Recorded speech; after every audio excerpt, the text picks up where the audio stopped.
성경세계관 교리학교 오늘은 뉴에이지 윤리학입니다. 제25강입니다. 뉴에이지 윤리를 아주 요약해서 핵심을 정확하게 이야기해 주는 것이 두 가지가 있습니다. 이분 누군지 알죠? 예, 그 이름은 갑자기 생각 안 나요. 배우인데 이름이 갑자기 생각 안 나요. 생각 안 나요? 브래드 피트. 브래드 피트. 예. 이 양반이 뭐라고 이야기했는가 하면 이렇게 말했습니다. 그것은 당신이 부모와 학교로부터 배운 모든 것을 가져다가 무엇이 당신에게 걸맞는지, 당신이 무엇을 제공해야 하는지를 찾아가는 과정이다. 중요한 질문은 당신에게 옳다고 느껴지는 것은 무엇인가?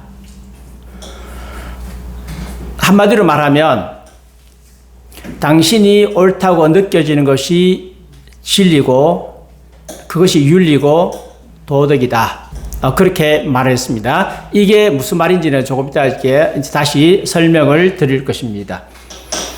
그리고 또 한 사람이 있습니다. 이 사람은 셸리 맥세인인데 뉴에이지의 유명한 대변자죠. 다른 이의 진리를 판단하는 것은 불가능하다. 우리는 어떤 누군가가 무슨 말을 할 때 그 말의 내면에 있는 의도가 뭔가를 알아내는 훈련이 필요해요. 그걸 못 알아내면 적들에게 먹히게 돼 있어요. 이 말은 무슨 말이겠습니까? 결국은 내 진리 다르고 네 진리 다르고 네가 생각하는 것이 진리고 그렇게 되죠. 상당히 포스트 모더니즘하고 비슷한데 뉴에이지하고 좀 차이는 있어요. 그런데 사실은 대동소이하다라고 이야기할 수 있습니다. 이 두 가지를 생각하고 한번 본문에 들어가 보도록 하겠습니다. 뉴에이지의 윤리적 관점입니다.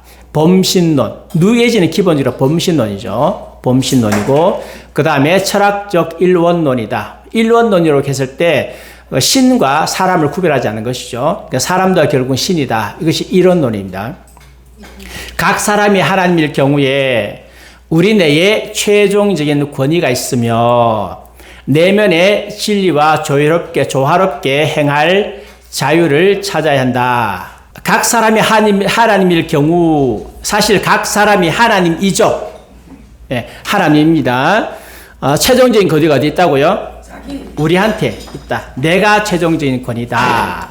그러면 내가 최종적인 권위면 그 나의 권위는 어디에 나오느냐? 내면이거든요. 내 내면하고 일치가 되어지면 그게 결국은 옳은 것이다 라고 이야기를 합니다.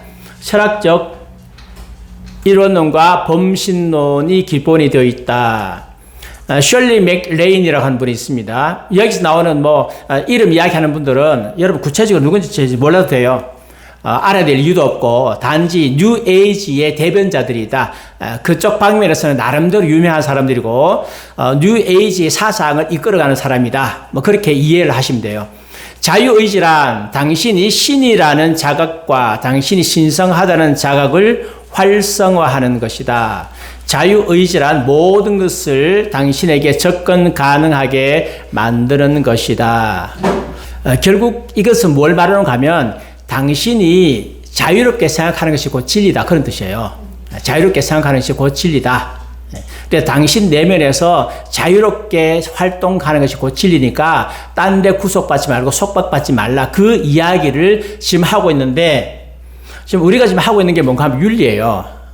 그러면 이런 이야기를 왜 하느냐 하면 뉴에이지 주의자들이 나름대로 자신들의 윤리를 세우기 위해서 이런 이야기를 하는 것입니다.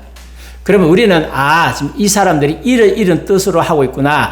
이것을 세우기 위해서 하고 있구나 하는 것을 알게 되죠. 그러면서 이제 드디어 좀 나오죠. 개인의 자율성을 강조한다. 뉴에이지 운동에 의해서 촉진되는 한 가지 윤리적 절대성이 뭐냐? 그들은 윤리적인 상대성을 믿어요. 다시 말하면 상대적인 윤리를 믿어. 절대적인 윤리가 없어요. 그런데 그들에게서 절대적인 게 있어. 그게 뭐냐? 그것은 개인의 자율성이에요. 내가 스스로 생각하고 스스로 만들어낼 수 있는, 외부에 간섭받지 않고 스스로 만들어낼 수 있는 것, 개인의 자율성이거든요. 그거 하나는 절대적이라, 그것을 믿고 있다, 그런 뜻입니다. 이 자율성은 가치 판단의 권위를 각 인간의 영혼 속에 둔다. 각각의 윤리를 만들어낼 수 있는 거, 나한테 옳은 윤리를 만들어낼 수 있는데 그것은 각 사람마다 다 다르다. 근데 내가 생각하는 윤리가 다르고 네가 생각하는 윤리가 다르다. 그런데 둘 다 윤리는 옳다. 왜 옳으냐? 내가 누구라고요? 내가 신이기 때문에 이제 그렇게 나가는 거죠. 이런 궤변들이 요즘에 사회의 전반에 있기 때문에 대화가 안 되는 거예요. 오늘도 전도하면서 저하고 어떤 한 분 대화하는 거 보셨죠? 예, 그 사람 마음속에 뭐가 있습니까? 뉴 에이지, 포스트 모더니즘 쫙 있는 것을 보셨잖아요. 그런 사람들하고 전도를 하면 부닥쳐야 되는 거예요. 부닥쳐가지고 절대적인 진리를 말해야 되는데 우리가 이런 것을 모르면 그 사람들하고 대화가 잘 안 돼. 그리고 그들을 제압을 못 해요. 예, 하다가 이제 중간에 가셨는데, 저는 그 사이에서 뭘 생각할까 쭉 했거든요. 그런데 이제 그분의 대화가 우리의 카테고리 속에 다 들어와 있는 거예요. 왜 들어와 있느냐 하면, 우리 지금까지 많이 했잖아요. 많이 했는 그 카테고리 속에 이분의 생각이 전부 다 들어와 있는 거죠. 그럼 우리는 변화하기 굉장히 좋은 거죠. 앞으로 이제 전도하면서 그런 분들을 굉장히 많이 만나게 될 거예요. 마릴린 퍼커슨이라고 하는 양반이 있습니다. 가장 중요한 사실은 사람들이 자율권을 획득할 때 가지는 내면적인 것이 된다는 것이다. 사람들이 자율권을 획득할 때 가치가 아니고 가지는 내면적이 된다는 것이다. 번역을 조금 이상하게 했는데 한마디로 말하면 내면적 자율권입니다. 네. 내면적 자율권, 내 내면에 있는 자율권이 가장 중요하고 이것으로 내 스스로의 윤리를 세운다. 이게 뭐라고요? 뉴 에이지다. 뉴 에이지다. 그러면 꼭 이것을 알아야 됩니까? 예, 알아야 됩니다. 왜 알아야 되느냐? 뉴 에이지적인 가치를 가지고 만들어지는 영화가 한두 개가 아니고, 그런 영화 열심히 보고 그런 드라마 열심히 보고 하다 보면 사람들 머릿속에 뉴 에이지적인 생각을 가지고 있고 그 사람들을 우리가 만나게 되고 전도를 해야 되거든요. 예, 우리가 그냥 교회 안에서 예배만 드리고 외부 사람 접촉 안 하고 그렇게 있으면 이런 사상 몰라도 돼요.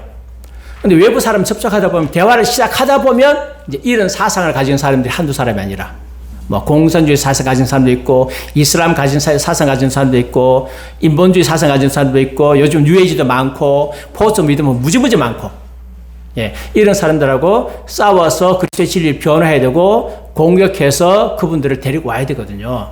그러면 우리가 이런 부분들을 좀 자세하게 배워야 되는데, 예, 오늘날 기독교가 지성을 무시하고 너무 감성적으로 가거든요. 근데 감성적으로 가는 이유도 있어요. 그게 이제 교회가 포스트 모더니즘이나 뉴 에이지에 영향을 받아서 그렇게 가고 있는데, 그래서 다시 세우지 않으면 기독교 자체가 사라질 수도 있습니다. 내면에 대한 가치는 더 높은 의식을 탐구하게 허용한다. 반면 외부의 제한이나 권위는 내면의 진리와 접촉하는 우리의 능력을 막는다.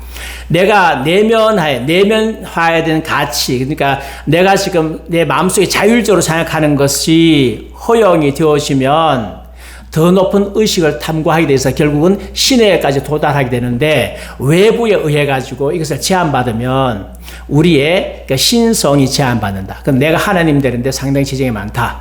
그러니까 다시 말하면 외부에 있는 압력 같은 거, 외부에 있는 기준 같은 것으로부터 나를 해방시켜야 된다. 그러면 뭘 이야기하겠어요? 이 양반이? 결국 이제 성경의 가치관에 대해서 비판하는 거죠. 받아들이지 말라. 베라 알드라고 하는 양반이 있습니다. 어떤 편견이나 수줍음, 어떤 막대한 수줍음이나 자의식이 있는지 우리 내면을 조심스럽게 살펴야 한다. 만일 그런 것이 있다면 우리는 자유를 추구해야 된다. 어떤 편견, 학교에서 가르침 받았다든지 수줍음이라든지 뭐 스스로 자의식이라든지 잘 살펴봐라. 이런 것으로부터 완전히 자유해야 진짜 나만의 윤리가 나올 수 있다. 그랬습니다. 자, 그러면 이것을 이제 성에다 한번 적용해 보겠습니다. 성과 관련된 완전한 자유의 실용적인 적용 방식을 제공한다. 샥티 거웨인인데 뭐 지난번에 많이 보셨던 양반이죠. 성적 에너지에 제한을 부과하고 있을 경우 성적 에너지는 왜곡된다. 그것이 숨겨지거나 무시되거나 제어되어야 하는 것이라고 믿을 경우 당신은 완전히 자신을 제약하거나 어떤 안전한 순간에만 성적으로 행동하는 법을 배우게 된다. 말이 어렵나요? 이해가 되셨나요? 성이라고 하는 것은 내 내면에서 완전히 자유롭게 되어야 되는데 내가 하고 싶은 대로 해야 되는데 하고 싶은 대로 해야 되는데 외부적인 제약이 왔을 경우에 결국은 내가 자유롭게 하지 못하면 내가 거기서 자율성을 얻지 못하게 되고 해방을 얻지 못하게 되고 신이 되는데 지장이 된다. 그래서 성에 대해서는 뭐 한다고요? 네가 생각한 대로 해라. 그 외부적인 자극이나 외부적인 도전에 외부적인 윤리에 구애받지 말라. 침해받지 말라. 결국은 이들이 결국 도전하는 것은 성경이에요. 성경. 성경 말씀의 그 성에 대해서 굉장히 우리에게 제한을 주시잖아요. 부부 생활 이외에 다른 성적인 것을 금지하시고 순결을 보존하게 하시면서 우리가 하나님께 거룩한 삶을 살도록 하고 그래서 젊었을 때부터 성에 대한 훈련을 잘 받아가지고 절제하는 훈련을 받아야 되고 그래서 하나님께서 허락하신 한도 내에서 우리가 결혼 생활 속에서 성을 누려야 되고 하는 성경적 윤리를 한마디로 말하면 전부 다 무시하고 네가 하고 싶은 대로 해라. 그래 너는 자율적인 인간이 된다. 성에다가 이렇게 적용하니까 그렇게 되어지는 것이죠. 근데 이런 윤리들은 성에 대한 윤리는 오늘날 드라마상이나 영화에서 성경적인 성윤리가 지켜집니까? 내가 알기로는 1%도 안 돼. 그리고 그런 부분들에 대해서 전혀 양심의 가책을 느끼잖아요, 요즘에. 그리고 그 연예인들 오락 이렇게 프로그램 같은데 요즘 같은 경우는 그런 이야기들을 쉽게 해요. 옛날에는 부끄러워서 못하는 이야기들을 쉽게 하고 그만큼 사회가 풀렸는데 이 풀린 이 사회 밑바닥에 뭐가 있는가 하면 사실은 뉴에이지 가치, 포스트 모던 가치, 그다음 세속적 윤리 가치, 공산주의 가치 이런 가치들이 쫙 깔려 있는데 그렇게 딱 깔려 있는 거예요. 깔려 있으니까 교회 성도들도 그게 물들어가지고 이제는 무감각하게 되거든요. 그런데 지금 이게 적용되고 있다. 세속적 인본주의 세계관과 연대하고 있습니다. 세속적 인본주의 세계관에 의하면 그런 제안은 개인적인 힘을 빨아들이며 우리의 신성을 부인한다. 개인적인 힘, 자꾸 윤리적으로 이렇게 계속 가로막고 못하게 만들면 우리 힘이 빠진다. 결국은 하라는 되는데 지장이 있다 했는데 그래서 특별히 10계명의 경계를 말하고요. 받아들이지 말라. 이들은 외부의 근이고 진화적 성장을 방해한다. 성경의 윤리를 받아들이면 안 된다. 그렇게 결론이 가고 있습니다. 결국 성경을 부인하는 거죠. 성경 윤리를 안 받아들이고 그렇게 하고 있습니다. 그러면 뉴에이지의 윤리관을 한마디로 말하면 뭐라고 이야기할까요? 도덕적 상대주의다. 도덕적 상대주의. 그럼 왜 도덕적 상대주의를 하느냐? 왜 외부의 권위와 논리적 제한을 무시하라. 그러니까 외부의 권위, 성경의 권위, 이런 윤리적 권위 이것을 다 무시해라. 그 결과는 도덕적 상대주의가 됩니다. 퍼커슨이 말했습니다. 자율적 인간들은 창조하고 고안해낼 수 있다. 또한 스스로 고수해왔던 가치들을 부인하고 생각을 바꿀 수 있다. 내가 누구라고요? 뉴에이지에서는 자율적 인간을 중요하게 여기잖아요. 왜냐하면 내가 신이기 때문에. 그래서 나는 윤리를 만들어낼 수 있다. 내가 자율적 인간이기 때문에. 내가 신이기 때문에 내가 윤리를 만들어낸다. 그동안에 내가 믿어왔던 것들 내가 부인하고 새롭게 내가 만들어낼 수 있다. 뉴에이저가 그렇게 주장을 합니다. 상대주의가 뭐냐? 어떤 이도 상대의 행위가 옳거나 그러다고 결정해서는 안 된다. 나한테 옳은 것이 있고 너한테 옳은 것이기 때문에 나한테 옳다고 해서 나한테 그럴 수도 없다. 나한테도 옳고 너한테도 옳다. 그러니까 우리 서로 뭐 하지 말자? 판단하지 말자. 이거는 뭐하고 비슷합니까? 이 포스트 모던하고 비슷해요. 포스트 모던도 다원주의. 그래서 우리는 서로 다르다. 네가 옳다고 말하지 말죠. 오늘도 하시한 이야기가 우리 서로 다르다. 그 이야기하죠. 우리 서로 다르다. 기독교는 기독교의 진리가 있고 불교는 불교의 진리가 있고 이래서 저하고 한바탕 하려고 하다가 그분이 피하셔서 못했지만 그렇게 주장하는 거예요. 이게 뉴 에이지에서 나오는 거고 포스트 모던에서 나오는 것이고. 왜 상대주의가 될 수밖에 없는가? 뉴 에이지의 보다 높은 의식을 달성할 경우 다른 이들에게 무엇이 옳은지가 보다 덜 확실해진다. 다양한 실제에 대한 의식과 더불어 한 가지의 관점에 대한 독단적인 집착을 버리게 된다. 높은 의식 달성하면 무엇이 더 옳은지 덜 확실해진다. 독단적인 관점을 버리게 된다. 그러니까 나한테 옳은 진리, 너한테도 옳다. 그렇게 되어진다는 것이죠. 그러니까 결국은 전체 사람들을 묶을 수 있는 어떤 객관적인 윤리가 없는 거예요. 뉴에이지한테는. 그래서 뭐가 나오느냐? 포용력이 나옵니다. 그래서 뉴에이지 주의자들이 가장 강조하는 것이 포용력입니다.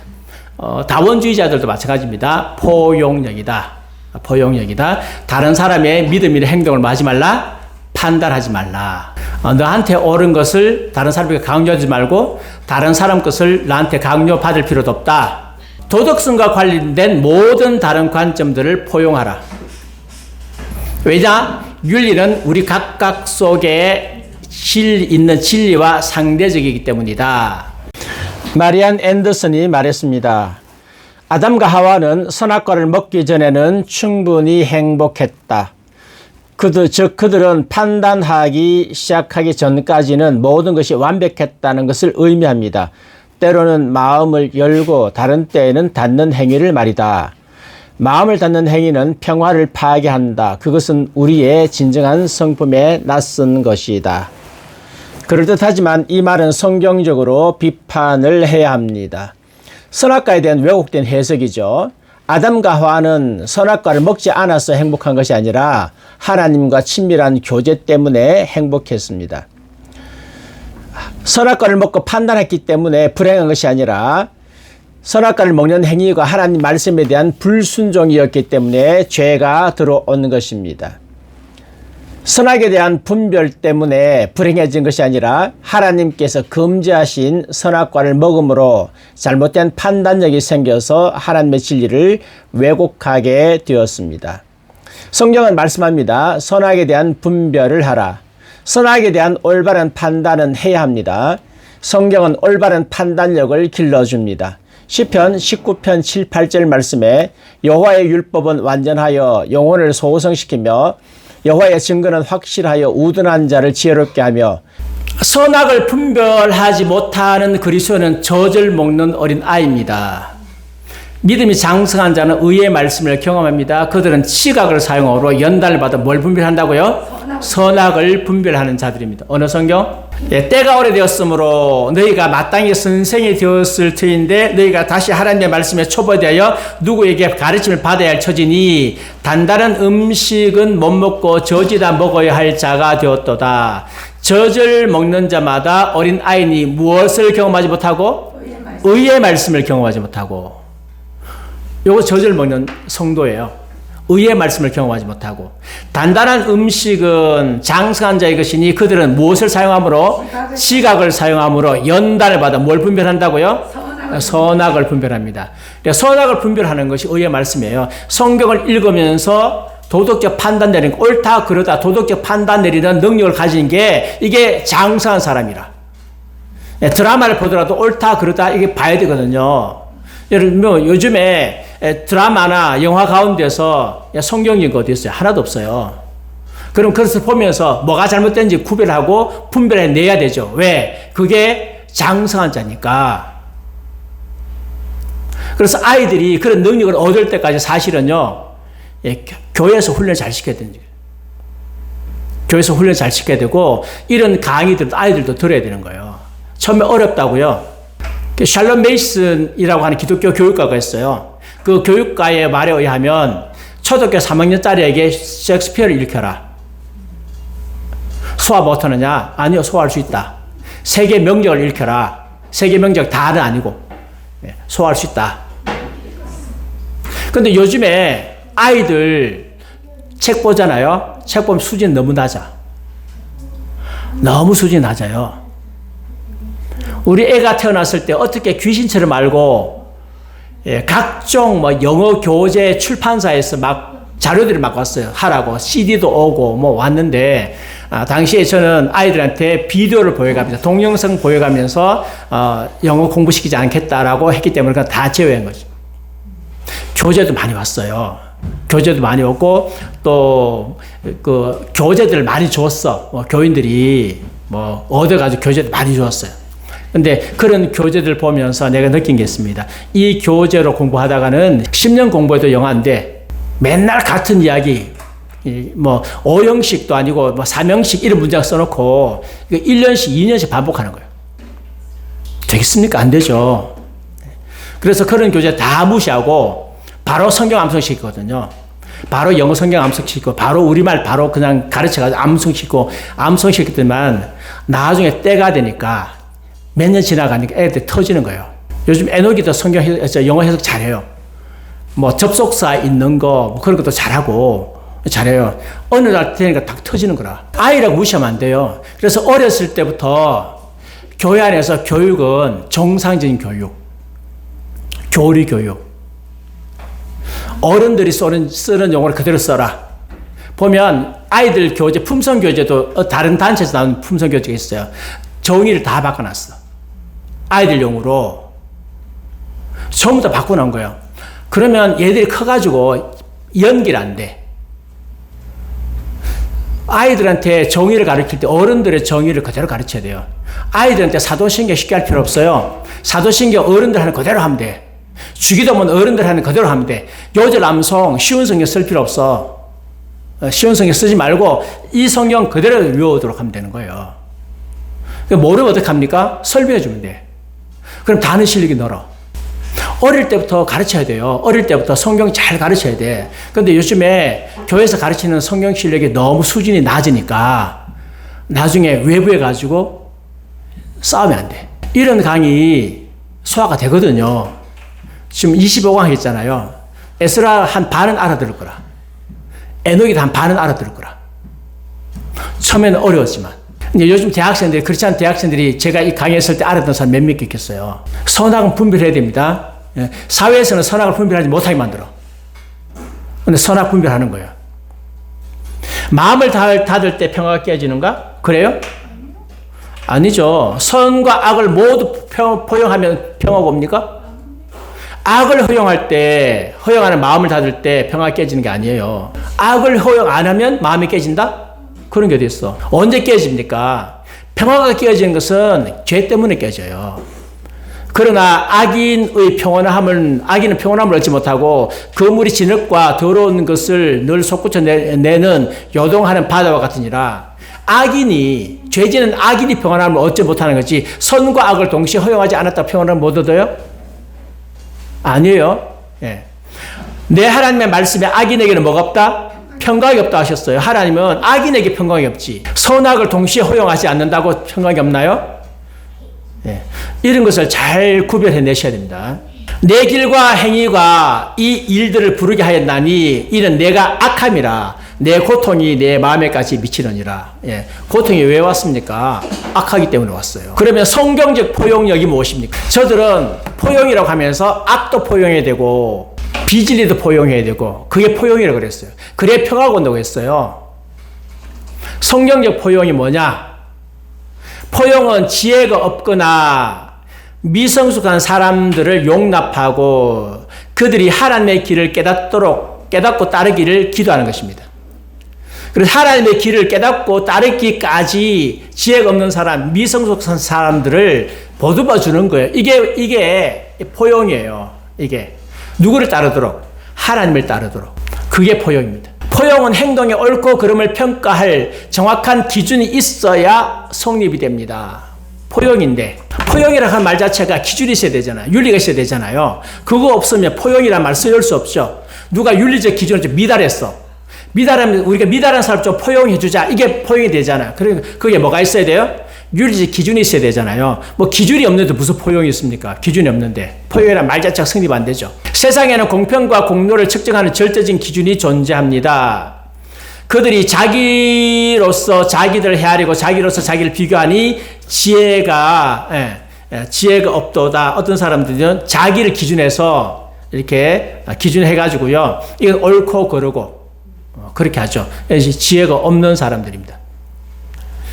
포용은 겉모습이나 태도를 고치려 들기보다는 그리스도의 사랑과 진리를 전달하는 데 집중하는 것입니다. 우리가 불신자를 대하거나 믿음이 연약한 사람을 대할 때의 기본적인 태도가 있습니다. 이 사람들에게 어떻게 하면 그리스도의 사랑과 진리를 전달할 것인가 여기에 집중을 하게 되면 그 사람의 좀 설사 태도가 좀 불량하다 할지라도 예의가 좀 바르지 못하다 할지라도 그 사람이 좀 연약하다 할지라도 그 사람들을 받아주려는 태도가 되어 있죠.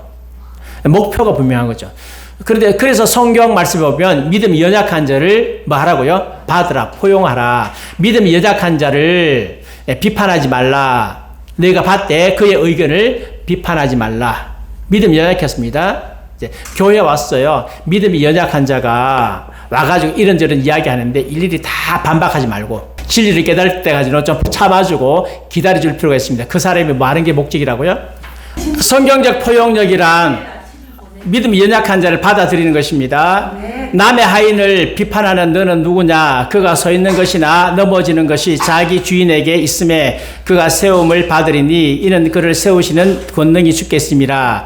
어떤 사람은 이 날을 저 날보다 낮게 여기고 어떤 사람은 모든 날을 같게 여기나니 각각 자기 마음으로 확정할지니라. 나를 중히 여기는 자도 주를 위하여 중히 여기고 먹는 자도 주를 위하여 먹으니 이는 하나님께 감사하며 먹지 않는 자도 주를 위하여 먹지 아니하며 하나님께 감사하느니라.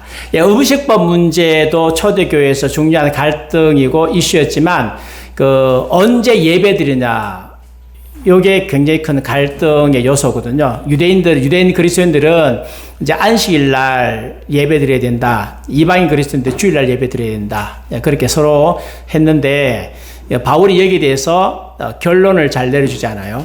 왜냐하면 이 안식일에서 주일날 급작스럽게 이렇게 바뀌는 것을 유대인 그리스도인들이 받아들이기 굉장히 어려운 것이라서 주를 위해서 이날 저날 어떤 사람은 같은 날이고 어떤 사람은 더 중요히 여기는데 마음이 확정된 대로 할지니라 라고 했는데 나중에 되면 유대 그리스도인들이 다 소멸돼요.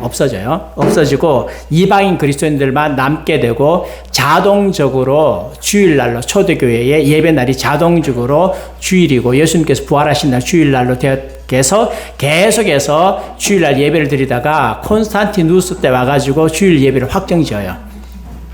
그때 이미 그리스도인들이 다 주일날로 예배 드렸기 때문에 거기에 대해서 반발하는 사람은 아무도 없었어요. 만약에 그때에 안식교에서 주장하는 것처럼 초대교회 교인들이 그 안식일날 예배를 드렸다면 대단한 반발이 왔을 거예요. 그리고 안식일 지킨다고 목숨까지 버렸을 겁니다. 못할 거 없잖아요. 그런데 아무도 반발하지 않았어요. 반발하지 않고 주일을 그대로 받아들였습니다. 안식교에서는 그날이 태양신 숭배 날이라고 해가지고, 그런데 사실 그렇게 따지면 월요일 날은 월신 숭배예요. 달신 숭배고, 화요일 날은 불신 숭배고, 수요일 날은 물신 숭배고, 목요일 날은 나무신 숭배고, 금요일 날은 철신 숭배고, 토요일 날은 토신 숭배고, 전부 다 각각 신 숭배라. 그 말이 안 되는 이야기예요. 그럼 그들은 뭐 일요일 날 태양신 섬겼느냐? 섬긴 거는 맞아요. 맞는데, 그날 휴일이 아니었어요. 초대 당시 로마 시대에는 휴일이 없었는데 콘스탄티누스가 예수님께서 부활하신 날을 뭘로 만들었다고요? 주일로 만들어서 우리에게 예배의 자유를 준 거예요. 사실 안식교인들은 지금 거짓말하고 있는 거죠. 역사를 왜곡하고 있는 거죠. 당시 초대교인들이 안식일 섬겼다고 안식일 지켰다고 하는데 유대 그리스도도 조금 지키다가 나중에 소멸되고 없어졌고 그렇게 하지 않았어요. 역사책보다 그런 이야기 나오지 않아요. 실제로 이제 안식일 지키게 된 거는 엘렌 G. 화이트의 거짓 선지자의 환상 때문에 생긴 거예요. 그러니까 제가 환상 싫어요. 환상 보고 수많은 거짓 교리를 많이 만들었거든요. 몰모교도 그렇고 안식교도 그렇고 그래서 그것 때문에 되는 거죠. 그래서 지금 우리가 주일날로 자연스럽게 섬기는데 초대교회는 주일이냐 안식일이냐 유대 그리스도인들하고 사이에 갈등이 좀 있었는데 바울은 그것에 대해서 확실하게 말하지 않고 그것보다 더 중요한 것은 주님이 더 중요하다. 그래서 안식일을 지키는 사람들도 그동안의 생활 습관이 있기 때문에 너희들이 포용 좀 해라. 음식을 따르는 사람들도 포용해라. 그렇게 말했습니다. 그렇게 말하면서 예수님의 사랑과 진리를 전하는 데 있어서 거기에 모든 초점을 다 맞추고 있다. 우리 중에 누구든지 자기를 위해 죽는 자가 없고 사는 자가 없고 자기를 위해 죽는 자도 없도다. 우리가 살아도 주를 위해서 살고 죽어도 주를 위해 죽나니 그러므로 사나 죽으나 우리가 주의 것이로다. 이게 우리들의 마음이에요. 그래서 우리가 진리가 아닌 이상 싸우면 안 되죠. 그래서 우리 집에서 이제 하는데 아이들 자라는 데 있어가지고 제가 이해가 안 되는 게 있어요. 진리가 아닌데 너무 싸워. 그냥 양보하면 돼. 근데 그거 양보 못 해가지고 울고 막 가슴을 치고 막 이렇게 이게 안 돼가지고 형이 빼들어갔다 해가지고 양보가 안 돼가지고 하고 동생도 마찬가지로 서로 이게 진리가 아니거든요. 그게 왜 그런가 하면 아직 미성숙한 상태라. 성숙하면 그런 것을 가지고 안 싸워요. 그냥 쉽게 양보하고 진리가 아니잖아요. 어떻게 하면 저 사람을 그리스도께로 인도할 것인가? 거기에서는 우리가 수많은 어떤 포용이 필요한 거죠. 그런데 이것은 무엇 안에서? 주 안에서, 진리 안에서 포용합니다. 그래서 포용의 기준이 있습니다. 우리가 사나 죽으나 주를 위한 것이다. 주님 때문에. 이를 위하여 그리스도께서 죽었다가 다시 살아나셨으니 곧 산 자와 죽은 자의 주가 되려 하심이라. 뭐 자세한 것은 지금 성경 강의하는 시간이 아니니까 이 정도로 하고요. 믿음이 연약한 자를 받기 위해서 바울은 자신의 정당한 자유도 절제했습니다. 그런즉 너희의 자유가 믿음이 약한 자들에게 걸려 넘어지게 하는 것이 되지 않도록 주의하라. 지식 있는 내가 우상의 집에 앉아 먹는 것을 보면 누구든지 보면 그 믿음이 약한 자들의 양심에 담을 얻어 우상의 제물을 먹게 되지 않겠느냐. 그러면 내 지식으로 그 믿음이 약한 자가 멸망하나니 그는 그리스도께서 위하여 죽으신 형제니라. 이같이 형제가 너희에게 죄를 지어 그 약한 양심을 상하게 하는 것이 곧 그리스도에게 죄를 짓는 것이니라. 그러므로 만일 음식이 내 형제를 실족하게 한다면 나는 영원히 고기를 먹지 아니하여 내 형제를 실족하게 하지 않게 하리라. 뭐 우상의 제물 전당에서 먹는 문제인데 믿음에 강한 사람들은 뭐 무슨 문제냐, 우상은 아무것도 아니다 하고 갖다 먹는데 믿음이 약한 사람들이 가서 먹다가 죄를 짓게 되죠. 바울은 말합니다. 그들을 실족하지 않기 위해서 내가 정당하게 먹을 수 있는 고기도 그들 때문에 나는 권리를 포기하겠다라고 말합니다. 그래서 우리가 믿음이 연약한 사람들이 막 우리가 자유롭게 하는 것에 대해 막 정죄하면 우리가 그들의 믿음 때문에 잠시 절제를 해줄 필요가 있습니다. 무조건 막 자유다 이렇게 하는 게 아니라 그것이 바로 뭐라고요? 포용력이다라고 이야기를 할 수 있습니다. 바울은 그러자 내 상이 무엇이냐? 내가 복음 전할 때에 값없이나고 복음으로 말미암아 내게 있는 권리를 다 쓰지 아니하는 이것이로다. 내가 모든 사람에게 자유로우나 스스로 모든 사람에게 종이 된 것은 많은 사람들을 얻고자 함이라. 유대인들에게 내가 유대인과 같이 된 것은 유대인들을 얻고자 하며 율법 아래 있는 자들에게 내가 율법 아래 있지 아니하나 율법 아래 있는 자가 같이 된 것은 율법 아래 있는 자들을 얻고자 하며 영혼을 구원하기 때문에요. 유대인들에게는 유대인처럼 해주고 율법 아래 있는 자들에게는 율법 아래 있는 자처럼 해주고 그렇게 했습니다. 바울이요. 그래서 심지어 디모데에게 예루살렘에 올라갔을 때 뭘 받으라고 그랬어요?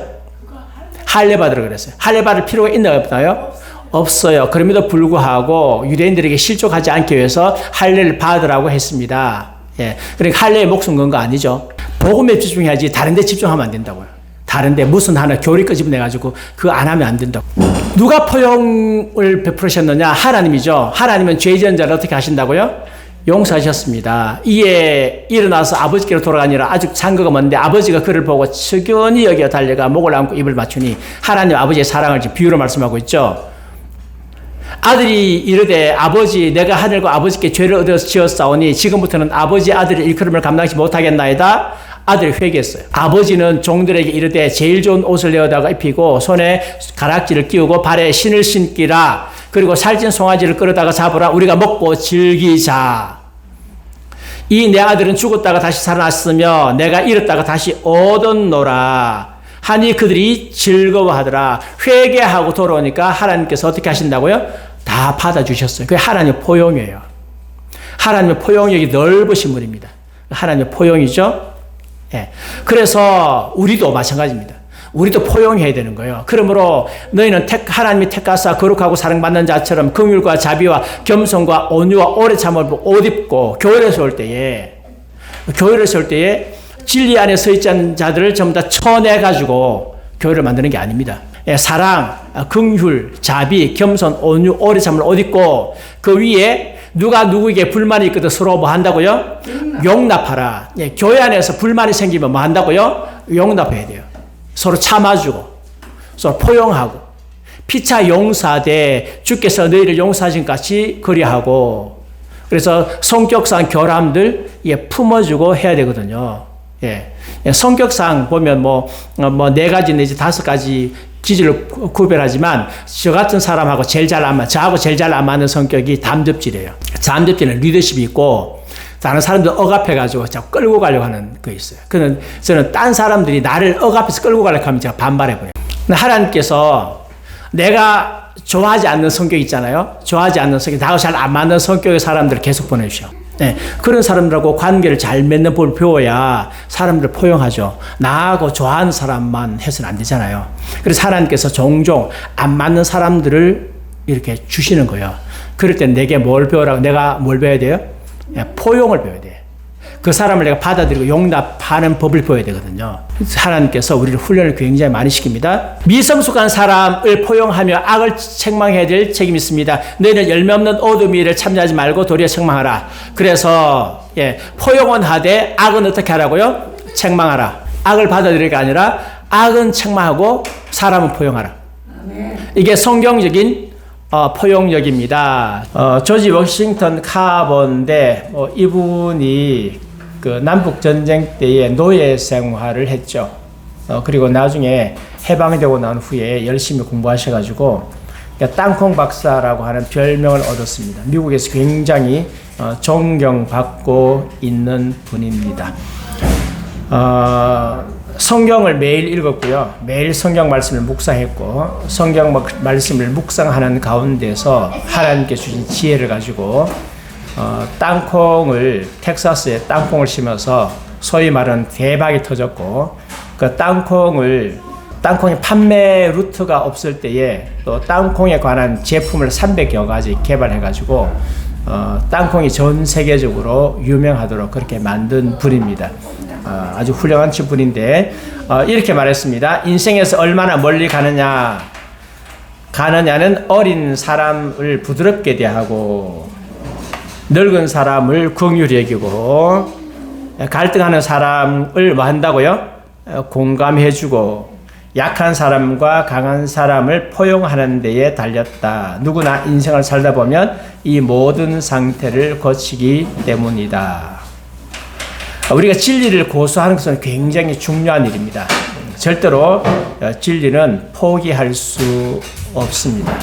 그러나 포용력을 가지셔야 됩니다. 포용력을 가지시고 사람들의 약점을 잘 공감해주고 또 그들을 알아주는 그런 태도가 필요합니다. 진리는 확실하게 고수하되 공감하는 능력을 기르자. 이것을 길러야 크리스찬으로서 예수 그리스도의 성품을 닮아간다라고 할 수가 있습니다. 포용은 다른 사람의 손을 잡고 성숙으로 이끌어주는 일이다. 짜증스러운 일들은 오히려 포용을 보여줄 수 있는 기회다. 짜증스러운 일들이 참 많습니다. 그런데 이 짜증스러운 일들이 생길 때에 포용력을 발휘하는 것은 굉장히 중요합니다. 지난주 화요일 날 평택에 갔습니다. 교육을 받는데 우리 그분이 원장님이 교수하시는 원장님이 굉장히 예술을 사랑하시는가 봐요. 그래서 들어가는 입구에 보면 그림을 많이 갖다 놨어요. 본인이 그린 그림인지 남의 그림인지는 잘 모르겠는데 그림을 많이 갖다 놨는데 우리 애너기가 그 그림 중에 하나를 부쉈어. 그림을 부순 게 아니라 테두리가 굉장히 약하대요, 그게.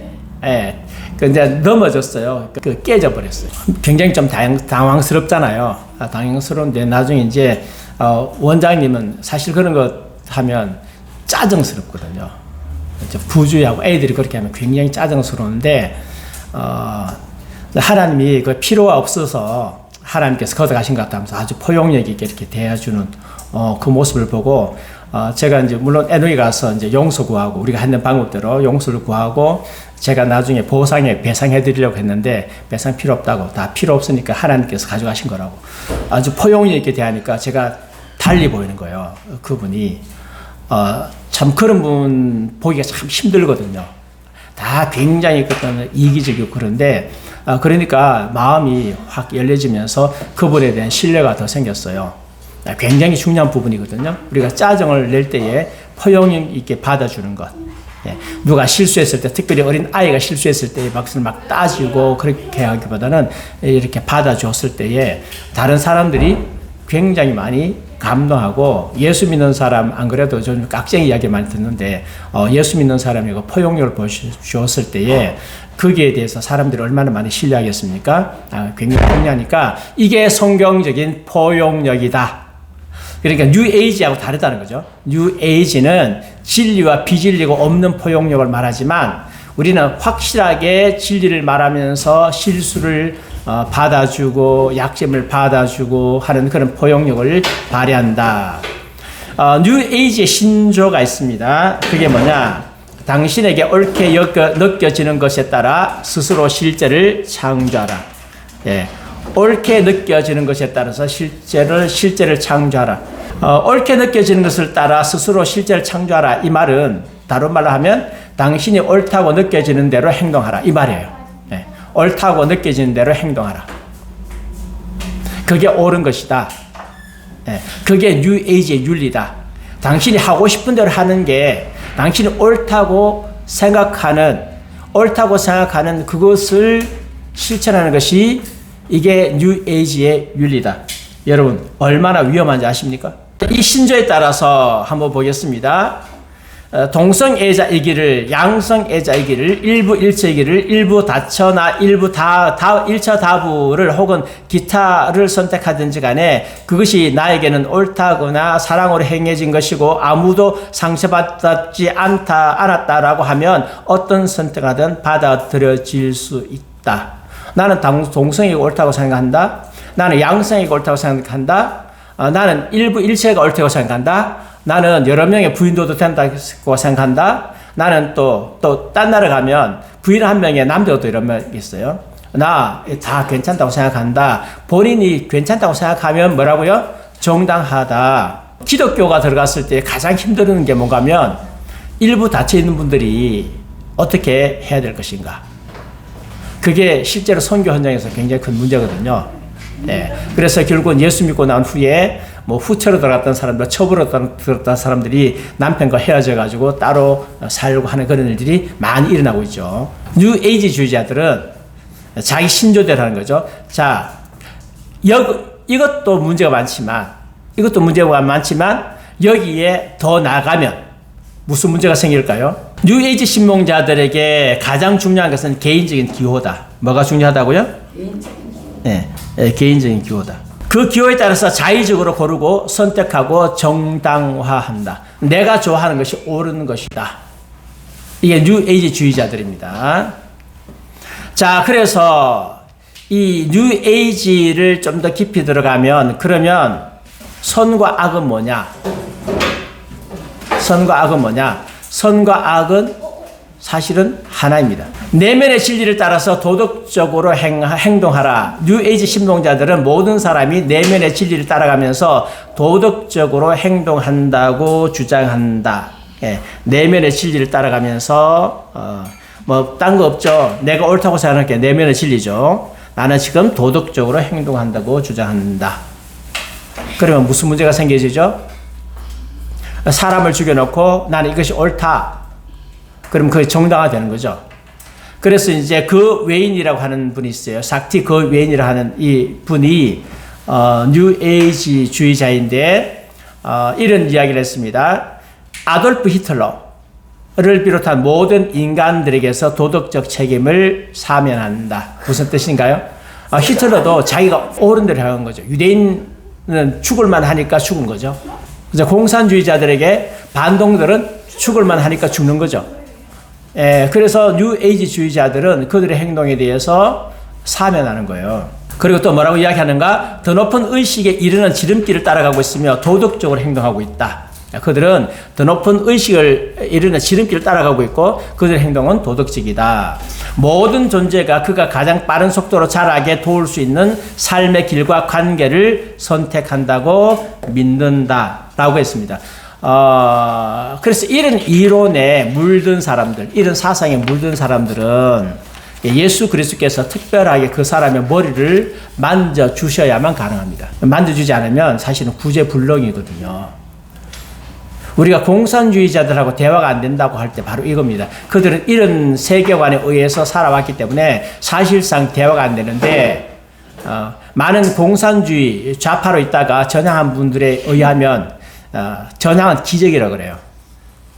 하나님께서 특별히 그 머리 만져주셔야 가능합니다.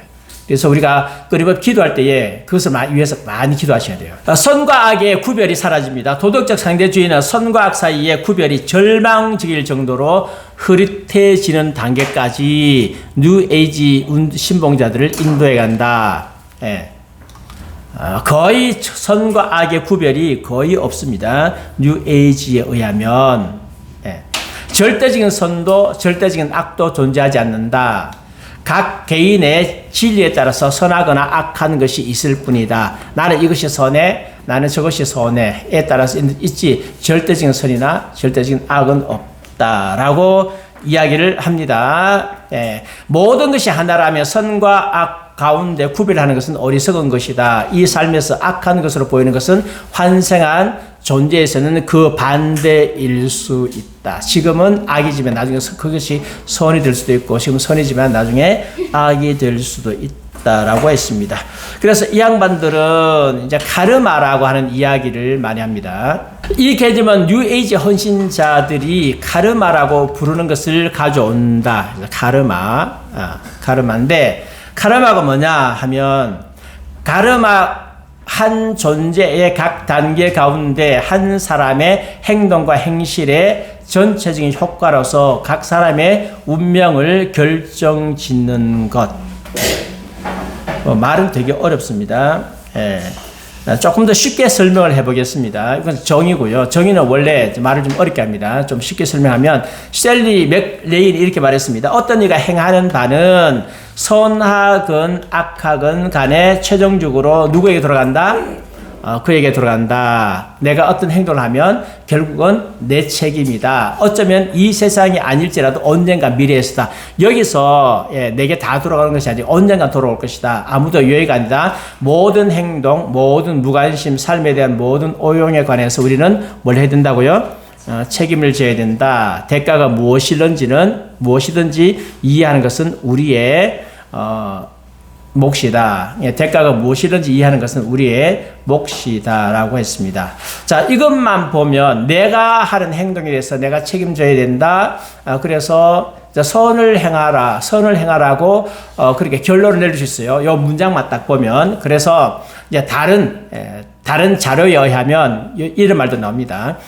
도덕적 선택은 좋은 업보를 낳고 부도덕한 선택은 나쁜 업보를 낳는다. 구체적으로 사랑, 평화, 조화, 영적 자각의 발달에 바탕을 둔 행동은 긍정적인 업보를 낳는 반면 증오, 두려움, 죄책감, 불협화음에 바탕을 둔 행동은 부정적인 업보를 낳는다. 그러니까 한마디로 말하면 모든 행동들은 거기에 따른 업보가 있으니까 선을 행하라.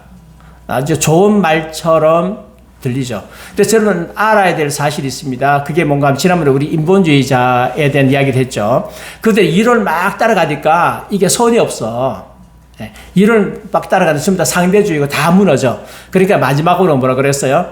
실컷 하다가 마지막으로 산상수훈대로 살아라. 성경대로 살아라. 그런다고. 사람들이 거기에서 오는 거예요. 저 사람이 분명히 뉴에이지주의자들이 이렇게 주장해야 되는데 가보니까 그렇게 주장하는 것 같은데 나중에 보니까 뭐 선하게 살아라 이렇게 말하거든. 그러면 이것이 괜찮은가 보다 헷갈리는데 헷갈릴 필요가 한 개도 없는 거예요. 왜냐하면 그들의 이론에는 모순이 너무 많은 거라. 자기들 이론대로 하면 나라가 망하거든. 그러니까 살짝 접어두고 좋은 것처럼 포장하는데 원래는 그렇지 않다. 원래는 그렇지 않습니다. 그래서 이렇게 마지막에 좋은 말처럼 보였지만 실제적으로는 그러면 선악의 기준이 있는가 이거죠. 선한 행동은 좋은 업보를 낳고 나쁜 행동은 나쁜 업보를 낳는다. 마지막에 자기가 책임진다 했을 때 그 선악의 기준이 있는가? 있어요 없어요? 없어요. 잔인함과 잔인하지 않음 사이의 차이가 뭐예요? 없어요 사실은요. 판단 기준이 없는 거죠.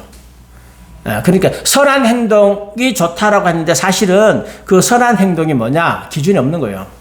그래 놓고 이제 남의 것을 살짝 차용하기도 하죠. 결국은 선과 악은 하나라고 합니다. 뉴 에이지의 통합성에 대한 개념에서 이 인정함이 나오는 것이다. 모든 것이 하나라면 선과 악은 하나이며 옳은 것과 그런 것도 마찬가지이다. 선악은 결국은 하나다. 선악은 하나다.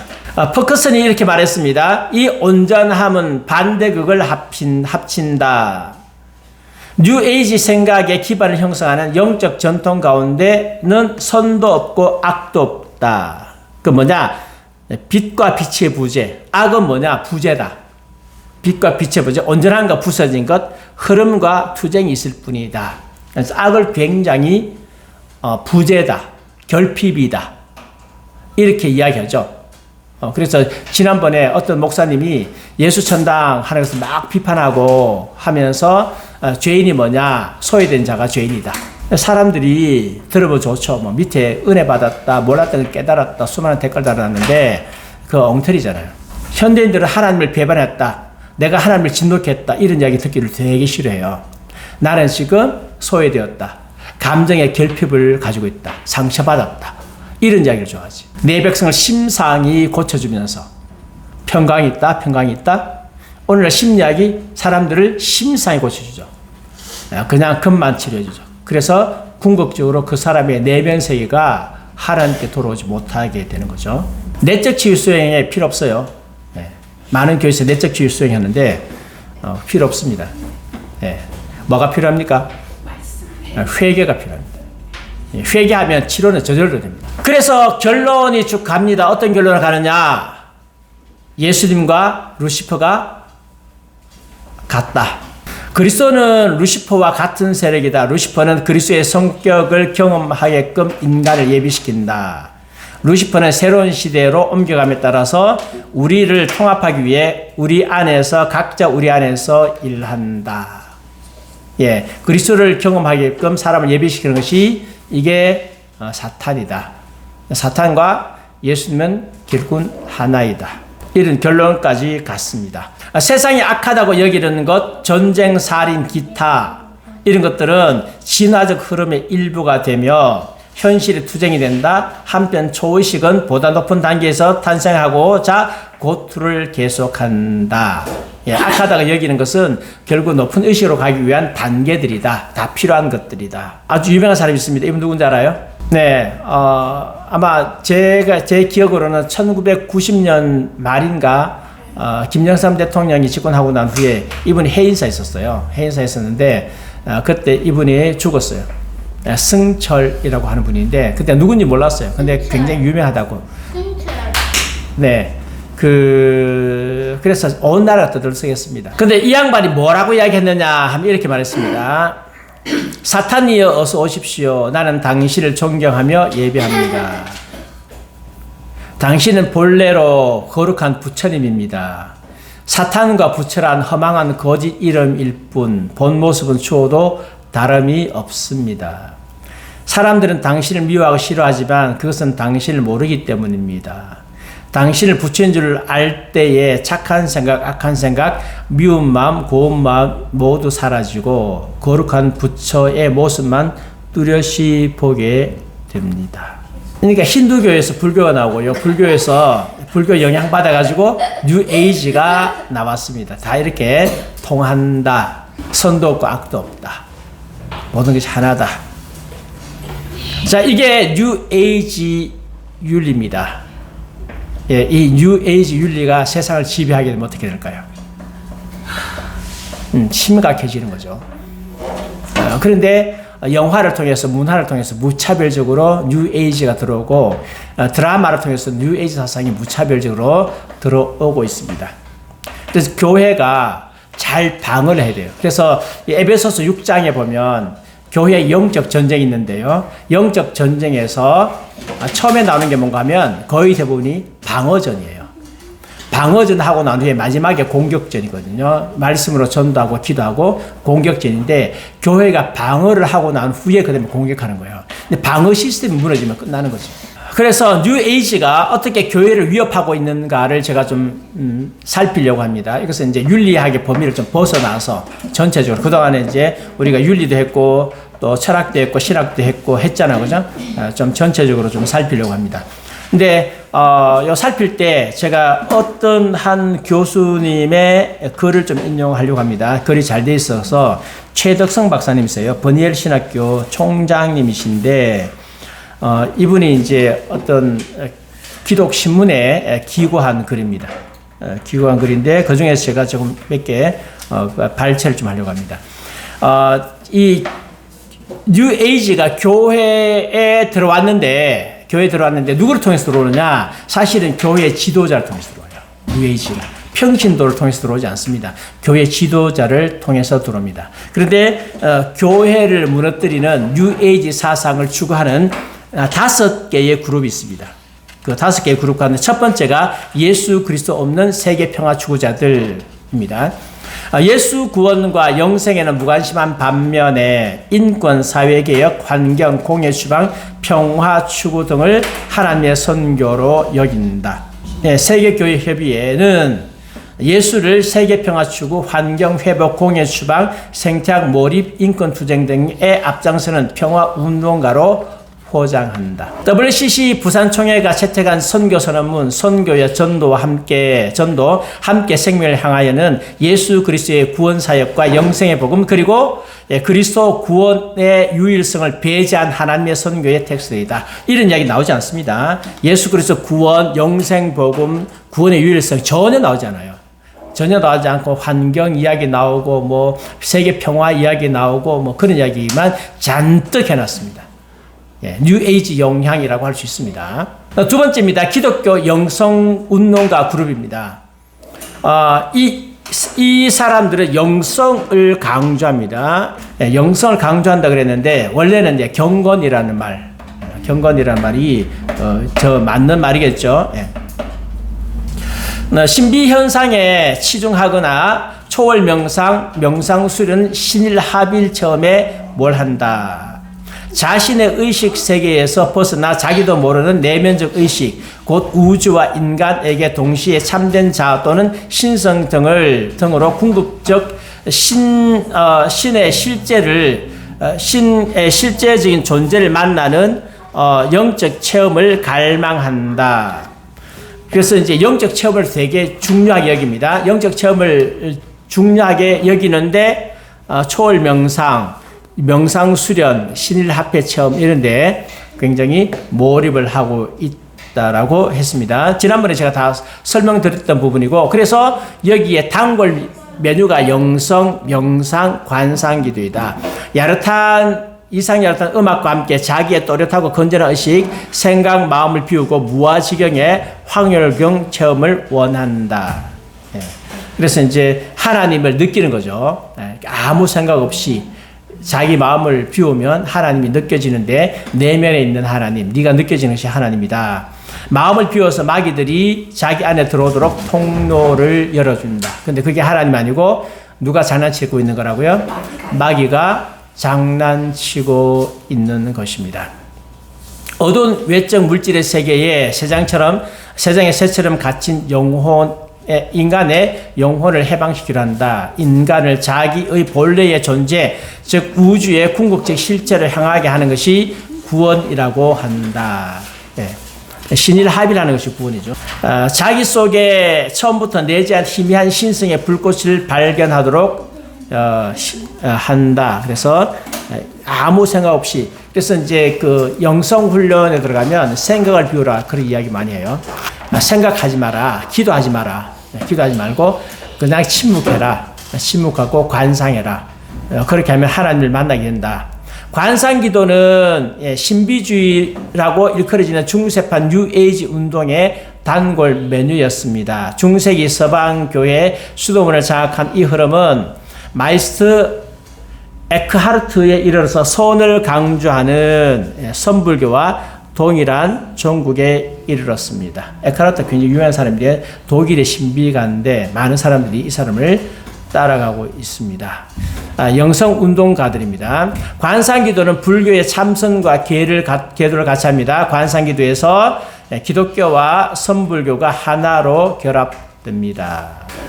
하나님 앞에 잠잠하라 하는 것을 관상기도로 해석하면 안 됩니다. 제가 보니까 최모모 목사가 그 책에서 하나님 앞에 잠잠하라 이것은 관상기도를 가리킨다고 말했는데 여러분 하나님 앞에 잠잠하라가 관상기도가 아니고 잠잠해서 뭘 들으라고요?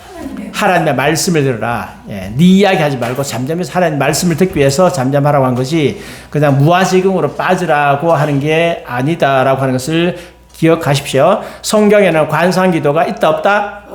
없습니다. 관상기도 없습니다. 관상기도 할 필요 없습니다. 관상기도 하면 오히려 사단을 만나게 됩니다. 기독교 뉴에이지 운동 수용자들은 기독교 본래의 영적이고 신비적 요소와 이교적 기도 형태의 중세 메뉴 그리고 초월 명상 등을 곁들여 역사적 기독교가 배격해 온 신비주의 그 다음에 초월 체험, 엑소시즘 등을 조장해 왔다. 그래서 초월 체험.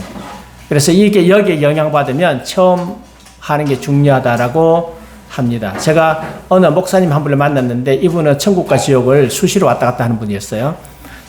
그리고 이제 지옥을 그리러 가니까 지옥을 이제 그림으로 그렸는데 자기만 지옥에 갔다 온 게 아니고 이제 그 자기 교회 교인들도 지옥을 많이 갔다 온 거죠.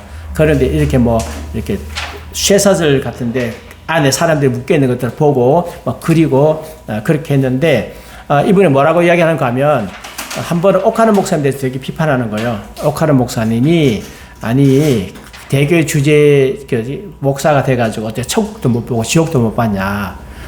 그것도 못 봤으면 무슨 목회를 하냐? 그렇게 이제 주장을 하고 자기 그 체험을 굉장히 탁월한 체험으로 그렇게 이야기를 하는데 사실 위험한 거죠. 굉장히 위험합니다. 성경적이지 않습니다. 만약에 천국 지옥을 보는 것이 우리 믿음의 덕이 된다면 왜 하나님께서 천국 지옥을 많이 안 보여주시겠어요? 결국 천국 지옥을 본다 할지라도요 사람들이 믿는다 안 믿는다? 안 믿는다. 죽었다가 살아난다 할지라도 안 믿는다. 그래서 하나님 말씀을 보고 믿는 것이 최고입니다. 그런데 에너지 낭비하지 마세요. 그런데 에너지 낭비하지 말고 우리가 하나님의 복음을 전하는데 우리의 모든 에너지를 다 써야 돼요. 세 번째는 기독교 음악 선호자들입니다. 세 번째 그룹은 기독교 음악 CCM 선호자들입니다. 열광적인 찬송과 몸동작, 경배와 찬양 유형의 예배를 선호하는 젊은이들은 귀신이 곡하는 듯한 노래를 부르면서 하나님의 임재 체험이라는 것에 이르게 하는 분위기를 이끈다. 몇 년 전에 모 선교단체에서 수련회 하는 게 동영상으로 올라왔어요. 근데 그것 보고 사람들이 기겁을 했어요. 어떻게 됐느냐 하면 카바레 불이 번쩍번쩍 하잖아요. 그냥 불이 번쩍번쩍 하면서 젊은이들이 열광하는 거예요. 물론 노래는 하나님 이름 붙었죠. 예수 이름 붙었는데 막 뛰고 난리가 났어. 지금 어떨까요? 이게 대학생 선교단체였거든요.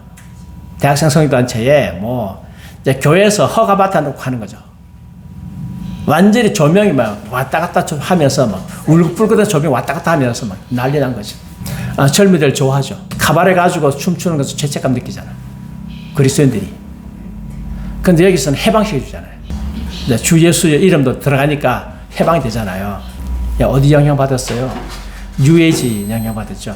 그래서 오늘날 찬양이 거의 대부분의 단체들 찬양이 뭔가 하면 하나님 임재에 초점하죠. 열심히 뛰고 열심히 춤추고 그러면서 뭘 하라고요? 느껴라. 열심히 1시간씩 2시간씩 하면서 하나님 임재를 느껴라. 그게 초점 맞추는 거예요. 찬양의 목적이 외우겠잖아요. 한 10년 전에 10년 조금 더 됐네요. 품성 수련회를 열었어요. 품성 수련회를 열었는데 그때는 품성 훈련이 상당히 잘 될 때였어요. 그래서 이제 여름에 했는데 각 교회에서 이제 학생들이 왔어요. 중고등학생들.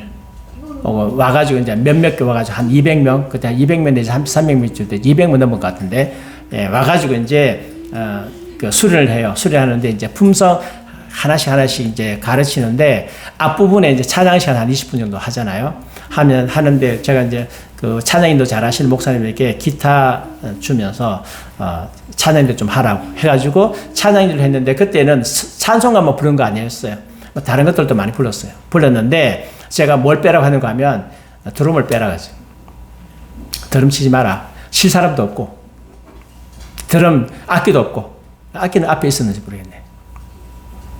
그래서 이제 열심히, 이분은 노래를 참 잘하시는 분이에요. 감독이 잘해요. 찬양을 열심히 했어요. 찬양 열심히 했는데, 이제 하고 이제 강의가 끝나고 쉬는 시간, 점심시간 됐어요.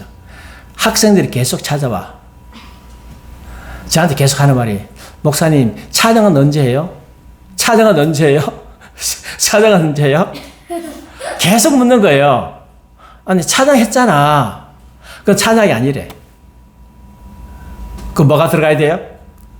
드럼이 들어가야 돼. 베이스 기타가 들어가야 되고. 시끄럽게 해야 돼. 그게 찬양이라. 오늘 찬양이 굉장히 많이 왜곡되어 있죠. 찬양을 받으시는 하나님 상 안에 어쨌든 이걸 가지고 즐기려고 해요. 뭐 찬양하면서 즐기는 것은 꼭 나쁜 건 아닙니다. 네, 기뻐 뛸 수 있습니다. 그런데 요즘에는 의도적으로 뛰어요. 의도적으로. 찬양의 목적에는 하나님께 올리는 찬양만큼이나 중요한 것이 있다. 감정을 북돋우는 열광적이고 신비스러운 노래로 예배 참여자들의 감정을 고조시켜서 삐끗하는 영적인 변화와 번쩍하는 달콤한 이상한 신비현상 처음으로 유도하는 것이다. 이게 목적이에요. 하나님께 올리는 게 목적이 아니에요. 요즘에는요. 신비현상 체험하라. 찬양을 통해서.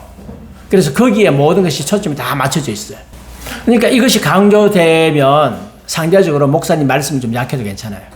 만약에 이런 것을 강조 안 하고 순수하게 하나님만 찬양하고 하려고 하면 뭐가 써야 돼요? 말씀이 써야 돼요. 말씀이 약하면 이거 감당 못해요. 그런데 찬양 강조하고 말씀이 약해지면 결국은 교회는 없어져. 이런 사상들이 밀고 들어와요. 대중문화와 결합된 형태의 뉴에이지 운동풍의 현대 기독교 찬양은 대부분 신유, 시병, 방언, 입신, 황홀경 처음으로 연결된다.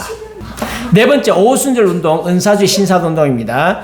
네 번째 그룹은 오순절 운동, 은사주의, 신사도 운동 등이다. 신비처음, 시병, 신유, 치유사역, 입신, 무아지경의 방언기도, 황홀경, 그리고 초월적 현상, 초월체험, 하나님 임재체험 등에 치중을 한다. 자기가 무슨 말을 하는지 알지 못하는 방언기도가 성행하고 있다. 예, 저는 방언기도를 부인하는 사람 아닙니다. 예, 저도 하고 있고, 이제 뭔 말 하는지도 모르고 무조건 막 하는 건 좀 곤란하죠. 예, 이런 방언하더라도 속으로 생각하시면서 내가 무슨 기도하고 있다 하시면서 하세요. 네. 바울은 깨달은 마음에 5마디 말하는 것이 1만 마디 방언으로 하는 것보다 말하는 것보다 낫다고 했다. 자신의 뚜렷한 지성, 감정, 의지를 중요하게 여기는 것이다. 황홀경 가운데 하면 안 돼요. 뚜렷하게. 네. 지성, 의지, 감정이 얼마나 중요합니다. 이 그룹들은 화석화되고 몸이 건조한 교회 안에 생생한 신앙체험과 생동감 있는 신앙생활에 불을 붙여왔다. 기독교의 본래 영적이고 신비적인 요소들을 재발견하고 교회의 역동성을 다시 회복시켰다고 할 수 있다. 꼭 부정적인 것만은 아닙니다. 지금 우리 교회에서 오늘도 그렇지만 오늘은 뭐 이 강의 때문에 제 기도를 조금 적겠지만 기도, 우리가 지금 매일마다 기도회를 할 때에 말씀 듣기 전에 한 40분 내지 30분, 40분 기도하잖아요. 아주 여러분 뜨겁게 기도하시고 끝나고 나니 한 10분 내지 20분 기도하는데 그게 중요해요. 근데 기도와 말씀의 균형이 맞아야 돼. 근데 보통 전통교회는 기도하는 시간 너무 짧아. 그러니까 성도들이 기도를 통해서 하나님과 교제하고 친밀한 교제를 나눌 시간이 없는 거예요. 기도 시간을 더 많이 줄 것. 기도를 더 많이 열정적으로 할 것 중요해요. 우리 교회 지금 주일날 예배를 하나님께 드리는데 설교 끝나고 난 후에 통성기도가 2번 있어요. 제가 알기로는 그런 교회가 있나요? 네. 하늘교회? 거기도 기도 어느 목사님? 김재동 목사님. 아, 그렇게 해요? 네, 그 기도 많이 시켜요. 아, 네네네. 아, 하늘교회 그렇게 하는구나. 네네. 그 예배 시간에, 예배 끝나고 난 후에, 그 설교 듣고 난 후에 그 말씀을 충분히 기도해야 되는 거죠. 충분히 말씀으로. 그래, 영적 역동성입니다. 잘못하면 또 이런 사람들 비판하면서 우리 영적 역동성까지도 다 무시할 수 있어요. 그러면 안 되고, 영적 역동성이 중요한데, 신비적인 쪽으로 나가지 말라. 은사주의로 나가지 말라. 그런 뜻이에요. 그 다음 5번째입니다. 현대판 영지주의입니다. 5번째는 기독교 서클 안에 현대판 영지주의다. 이른바 자유주의 신학과 괴를 같이 하면서 전통적인 기독교의 가르침과 정통적인 신학과 교리를 부인한다. 이런 사람들 특징이 있습니다. 우리가 성경을 배워야지 교리를 배우면 안 된다. 그런 사람이 있어요. 교리가 아닙니다. 복음이 중요합니다. 이런 사람이 있어요. 묻습니다. 교리가 뭔지를 아십니까? 교리가 무엇의 준말인지를 아십니까? 네, 교리는 기독교 진리의 준말입니다. 그러면 진리가 없는 기독교가 있을 수 있습니까? 당신은 뭐가 기독교로 생각합니까? 그냥 막연하게 처음입니까? 뜨거운 겁니까? 그게 기독교입니까? 예수님이 우리를 위해서 십자가에 못 박혀 돌아가신 것은 교리가 아닙니까?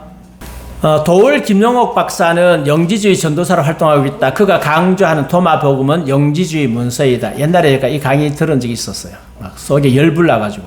위에 5가지 부류 또는 그룹은 놀랍게도 뉴에이지 운동의 흥기와 동일한 시기에 출발하거나 같은 상승 기류를 타고 발전해 왔다.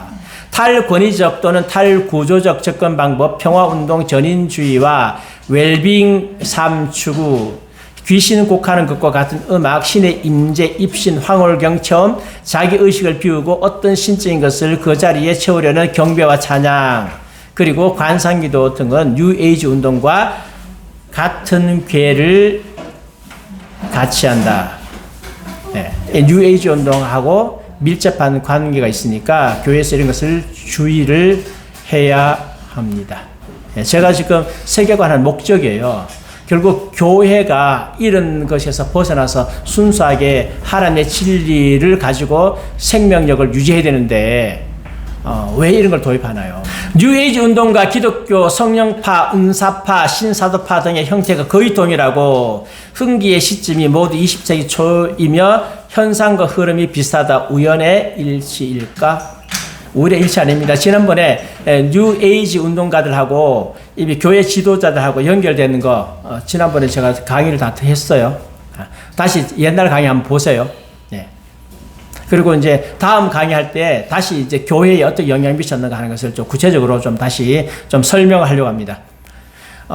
뉴에이지 운동의 종국은 사탄입니다. 기존 종교에서 더 이상 가치를 발견하지 못하고 영적 공을 느낀 사람들이 이 운동에서 새롭고 신비스러운 것을 체험하는 종교적 변용은 영적 신비적 갈증을 충족시키거나 풀어준다. 그러나 그것은 결국 뭐가 된다? 마귀의 밥이 된다. 그래서 하나님의 말씀을 듣고 정통적인 교리, 여러분 정통적인 교리를 나쁘게 생각하면 안 됩니다. 신학의 선조들이요 얼마나 다듬어가지고 정통교리를 만들어냈는데 그것을 함부로 무시해요? 웨스트민스터 신앙고백서 무시하고 되는 줄 아십니까? 하나님께서 종교계획자를 주셨고 굉장히 중요한 것입니다. 무시하고 정통교리를 무시하면 결국 마귀의 밥이 된다. 네. 예수 없는 하나님, 선교, 평화운동, 간상기도운동, 초월명상, 신체험, 현대 기독교 음악, 오순절, 은사주의, 신사도 운동 등은 여러 면에서 뉴에이지 운동과 괴를 같이 한다.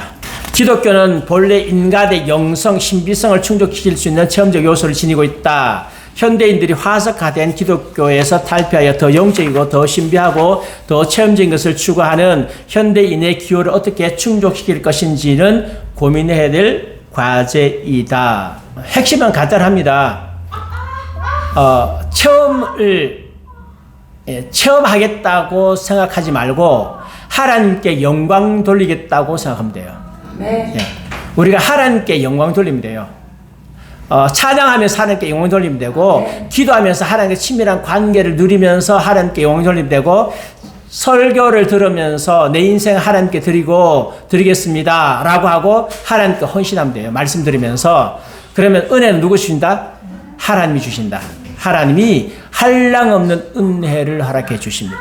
과거에 다 그렇게 은혜 받았어요. 우리 신앙의 선조들이 그렇게 은혜를 받고 자기 인생을 하나님께 드렸습니다. 뭐가 문제가 있습니까?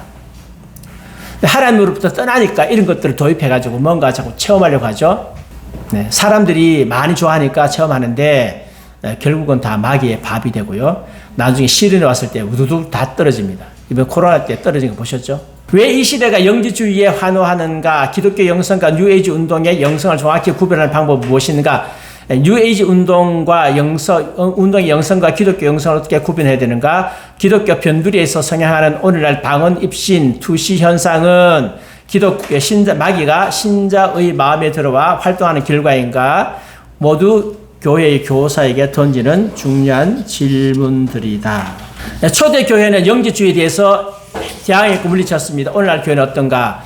기독교 본래의 신비적 체험 요소들과 뉴에이지 운동의 신비주의가 결합되면 기독교가 큰 폭으로 변질될 수 있습니다.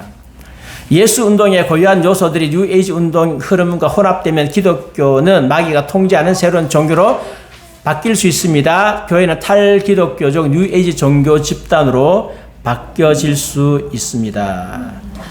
뉴에이지 운동은 기독교를 위협합니다.